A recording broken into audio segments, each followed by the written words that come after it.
Island Turtle here. Welcome to another episode of Island Turtle Talk presented by BOMISpirit. So today, we have the full moon Virgo coming up. I'm recording this on the 23rd of February, wherever you're watching and or listening to this. But, we had this window of 220 to 222 224, we have the full moon in Virgo, and we are on the brink of spring energy. A lot of us, I think, are already feeling that spring energy, and we are emerging out of our little wintry eggshells, so to speak. And I talked about this a little bit on the last episode, but I'm starting to see a new, experience, a new situation, circumstance that I think collectively we're all going to be experiencing and is going to get stronger as we move even past spring and we start getting into early summer energy when we really hit that peak of Gemini energy. Now, we don't really have like Gemini energy going on right now very strongly, but the full moon Virgo is the sister sign of Gemini. It's very mercurial, and Mercury is playing a factor in this full moon. Now, if you're looking at the astrology through sidereal, it's going to express itself through full moon Leo, but all of the aspects are still the same. They're just going to be in neighboring signs. I talk a lot about that on Patreon, and I already did a deep dive on the full moon Virgo on Patreon, so if you're curious about what I had to say, go ahead and check that out. Now, back to what I really wanted to talk about today. What I've been noticing and feeling is with this window we just came out of, this 220 to 222 window, we all have been kind of getting into this liberation energy. The full moon is definitely playing off of that and amplifying that. A lot of us, it's liberation of truth, it's liberation of voice, it's liberation of authentic self. And this is going to manifest in the infinite number of ways it will manifest for everybody, okay? Because we're all in our own unique journeys and we are all writing these like adjacent realities and timelines, so to speak, right? So that's happening. So while we're all getting a little bit more liberated in ourselves and our voices and our truths, there's also this desire to really put it out there. There's this desire to say, hey, here I am, and here is my truth, and I need to say this now. You might experience this with people changing their beliefs. You might experience this with people just going from quiet to being a little bit more outspoken. You might experience this with people moving more into their own like assertive masculine energy versus more like feminine receptive. There's infinite number of ways you can experience this, but the gist of it is there's going to be a lot more, how do I want to say this?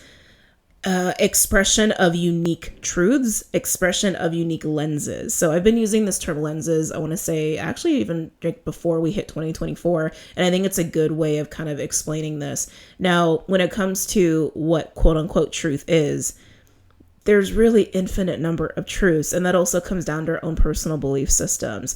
Now, I know we have all been programmed and are used to the whole, no, there must be like an exact way of doing things. There must be an exact universal truth. And I think there are some unique exceptions to the rule where there's enough collective belief behind a truth or a thought form or, a belief. I think I said that already, that it holds this like universality to it. I don't think that's a word, but you understand what I'm saying. Holds universally, collectively true, right? But what is truth? Truth is really just an acceptance of a reality, an acceptance of a perception based off of free will choice and influence and belief system. That's all a truth really is. And a lot of us, I think, are already privy to the notion that belief drives physical manifestation, right? It's like if we believe in something enough, we can actually see evidence of it in our physical reality, or it actually starts to adhere and align to the energy that we're working from, which is also our personal belief systems. So all of that to say, whatever your lens of reality is, whatever your truth and perception is, that is a reality that you are creating and throwing out into the sphere of all things. But everyone else has a lens. Everyone else has a lens.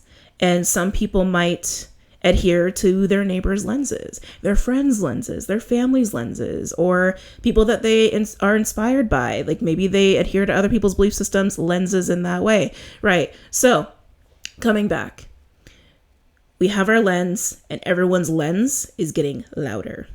Clearer and louder too. There's a really nice clarity that's coming in right now along with this full moon energy that's really helping us to again get deeper into our own liberation of truth and voice and self and all of that. But we're all putting our lens out there onto people. So in terms of navigating your own journey, navigating your own personal choices and whatever is going on in your life and whatever direction you're walking, it's really important to know that there's a lot of different lenses that will be coming up in your reality. But whatever you ascribe to is your truth, right? It's whatever you're going to co-create, and all of that comes down to personal choice every second of every day, of every week, of every month, moving forward. Whatever you consume that can affect your lens, that can alter your lens, but it really comes down to belief. I think we can all get into a space where we can consume or expose ourselves to different truths, different voices, different experiences without having to take it on, right? That just comes with personal evolution and awareness and presence and mastery and all of that.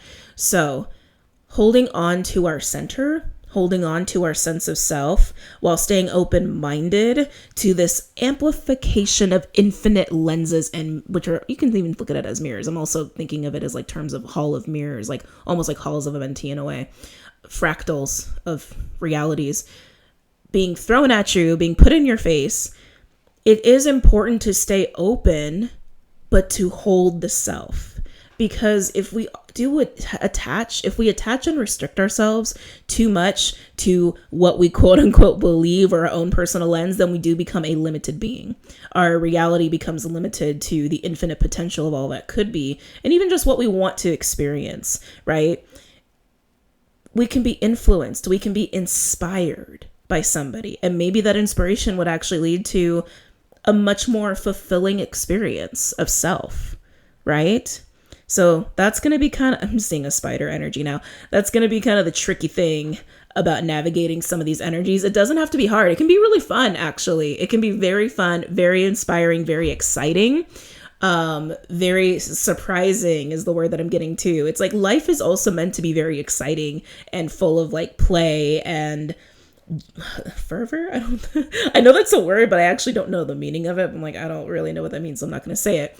So hold on to center, hold on to self, but stay open-minded, really open-minded. I don't even want to say open-hearted. Just stay open and potentially receptive to the different lenses that are being thrown at you, or even that are changing in your reality, meaning the people around you and how they're changing and what they're starting to talk about or what they're starting to embody and live through themselves, right?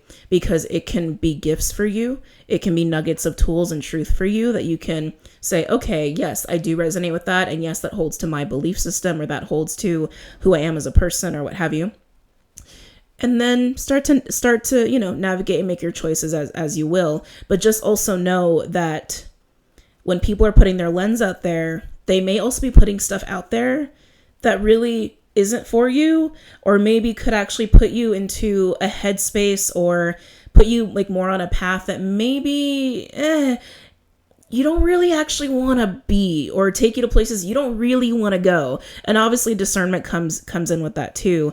But we are in this space where we're moving through these fractals of truth and fractals of reality. It doesn't mean any of it is wrong. It doesn't mean any of it is right either. It just is what it is. And it's really just part of this, how do I want to say? It's part of us liberating ourselves, and it's also part of us being able to be unique enough in who we are individually in order to come to the collective table to really function better on a collective societal level as well. So it's just kind of where we're at right now. And there might be some unpleasantness that comes with this too. And you might see this in terms of like people getting really aggressive, people getting really angry, people wanting to like demonize people or demonize ways of being, or, I'm getting the word vilify. These are all true choices. These are all choices, right? I think it's also really important to allow humans to be humans, to allow people to, okay, they're clearly processing their own truth and this is how they're choosing to process it. And I'm choosing to not take that on and just let them do their human processing over there. And I don't have to embody that. I don't have to take that into my reality, right? Especially in terms of like social media land and what have you. God, do I even like go into this next part? Because there's something else I've been seeing and I'm like, ooh, this could be, I could feel the diciness of stepping into this next topic. Okay. We'll go there a little bit. In terms of the spiritual community, there's been a lot of attachment to ideas. There's been a lot of attachment to this is the way, this is not the way. And this is something I think we've all been privy to, and I think something we've all been aware of and have wanted to gravitate away from. I am seeing deeper attachment, but almost to like even more polarizing viewpoints in the spiritual community. And I do think that, especially with Pluto being in Aquarius, Jupiter moving into Gemini soon, and even just where we're going as a collective, that we are supposed to be our own gurus. We are supposed to be our own compass, if you will. I think looking outside of ourselves for truth to adhere to can be a dicey thing. Can we read? Can we learn? Can we again expose ourselves to these different lenses of truth and reality to inspire ourselves? Absolutely. Can we do that to also, spark a widened sense of consciousness? Absolutely. But I think when there becomes this dependency on like not having your own compass, yes, that's where things get dicey. And I think that I'm already seeing how there's been this attachment issue and dependency issue, and I'm seeing like people taking a very extreme opposing, almost like demonizing stance. And I gotta be honest, that kind of like makes me sad. It kind of makes me sad, and I knew it was coming, but it does make me sad because to each their own. If you are going into a whole new realm of belief for yourself and it works for you and it makes you happy, awesome sauce. And it's putting you in a healthier state of being. I am all for that. Something that rubs me the wrong way. And again, when we're speaking of our own lenses, I think it's also important to really emphasize, I am speaking through my lens. I am speaking through my experience and my reality. And I am not here to tell anybody that they are, wrong for living through their own truth and reality. I am only speaking to my personal feelings of it hurts when I see people demonize or condemn other people for following their truth or following their own guidance, their own compass that has put them in their journey in a way that maybe is best for them and maybe not best for the person who's condemning them, right? So that just makes me kind of sad. But we're going to see more of that. I wouldn't be surprised if we see more of that in the spiritual community. We're going to see a lot more in the spiritual community too about people who have, how do I want to say this? Words, man. Words are going to be even more. I mean, I feel like words are very powerful anyway. I mean, it's literally their spells, right?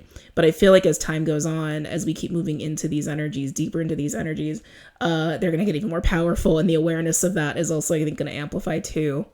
So how do I want to say this? People who are intentionally using a mask, an identity, an image for the purpose of taking advantage of other people. We know this happens in the community. And unfortunately, I think because it has been so prevalent, I do feel like that is why there's going to be more demonizing of the community. And even in ways of maybe even demonizing people who are actually doing things in quote unquote a divine way, whatever that looks like to you.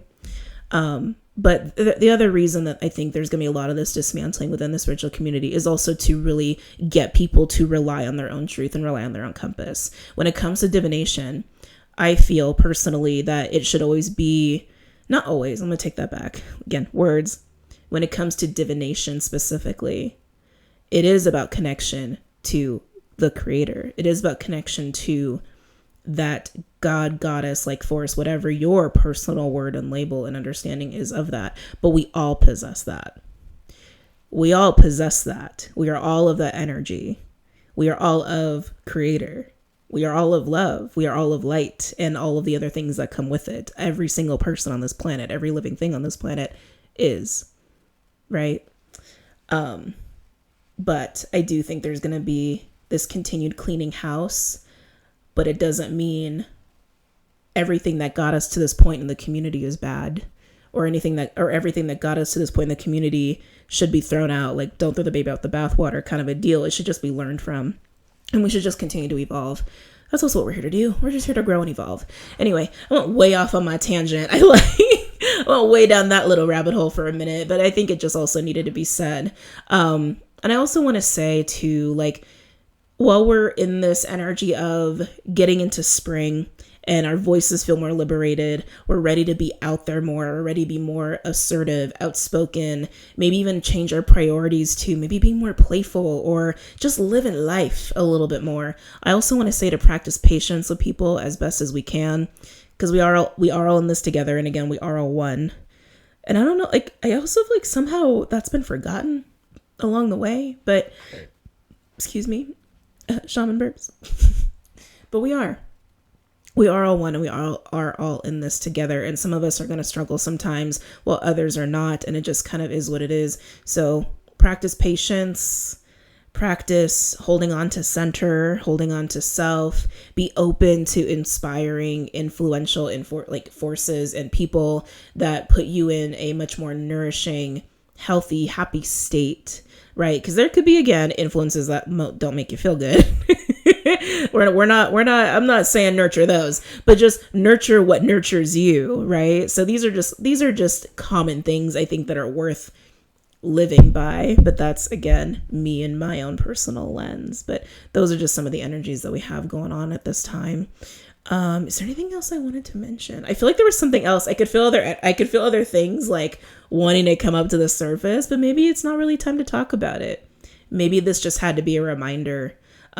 Center. Thank you, center. I do feel like I've talked about this before, but maybe I didn't. It's so hard to keep track of everything that I say. I talk a lot. Holding center. I definitely talked about this on Patreon. I do feel like too, everyone's quote unquote center may feel differently in the body, but thank you, distractions. Okay. Yeah, we got more to talk about. We got more to say here. For me, holding center, yes. Is it important to be grounded and connected into earth? Yes, because that puts you in your body. That puts you into a state of presence. Which is different than awareness. And I talked about this a little bit, where presence is the active force and awareness is the passive force. You could look at that as masculine, feminine. That's just another infinite lens, right? But for me, I've been practicing this centering that my own team has guided me through, where yes, I ground and I connect into Gaia, but then I actually raise, I call it my baseline, which is really just like the focus and center of my energy. And I literally put it in my solar. I get as deep as I can into the earth, and then I raise my baseline. I raise my center of presence up into my solar. For some of you, it may be your heart. Some of you may be between your solar and your heart. Some of you may be your sacral. I think it's important to not be too in the upper body or too in the lower body, because that is an extreme, right? That is literally like a extreme of polarity versus just being truly in your own center. We've been throwing out words in the spiritual community for a while of like words of unity, words of, being grounded, or, being up high in the realms. I think center is a really, really good word for that feeling of just being within you, holding yourself, holding your energy, but also having that feeling of presence and connection to all that is, in the I am presence, if you will. So that's just something that works for me, and I think could work for a lot of people. I do think the solar is going through a lot right now for a lot of people. And so anybody who's been dealing with, like, again, these are different lenses of looking at it, who's been dealing with digestion issues. Some words are hard for me to say. Masculine presence, confidence, self-esteem, self-worth, all of that stuff. That's all that solar energy and being able to hold yourself in your center. My empaths and people who are very, very energetically sensitive, this is a really good practice for you. I talked about this on Patreon too, which I think is also worth mentioning. I also have started to establish a new practice as far as like holding my field, and I call it my sun circle. So I am in the center of my sun circle. Only my inner circle people are allowed in my sun circle. And even then, not all the time, because that is my field.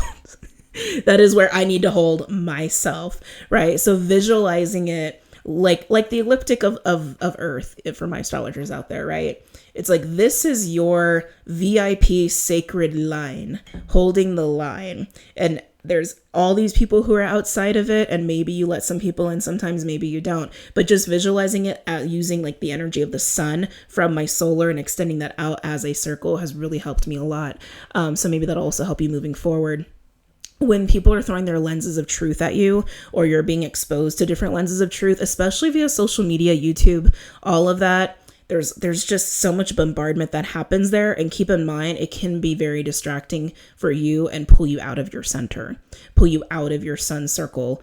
And that can actually make it a lot easier for you to be influenced in a way that maybe you aren't intending to be influenced, right? Essentially pulling you out of presence and out of the body.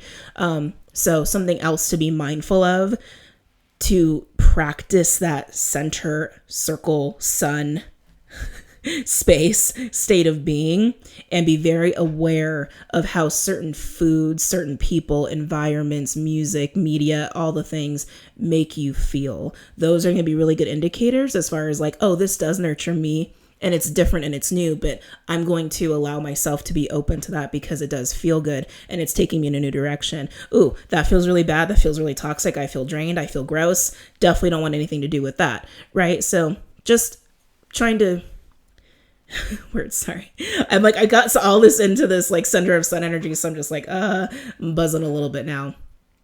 So just a little reassurance and offering just a little bit of support for anybody who might struggle navigating these energies. But that is it for today's episode. I hope you guys really enjoyed, and don't forget to check out the website, BOMISpirit.com, BOMIspirit.com, where we have all the other stuff going on with YouTube and social media and Patreon and all of that. And I will see you guys later. Have a great day or night wherever you are watching or listening.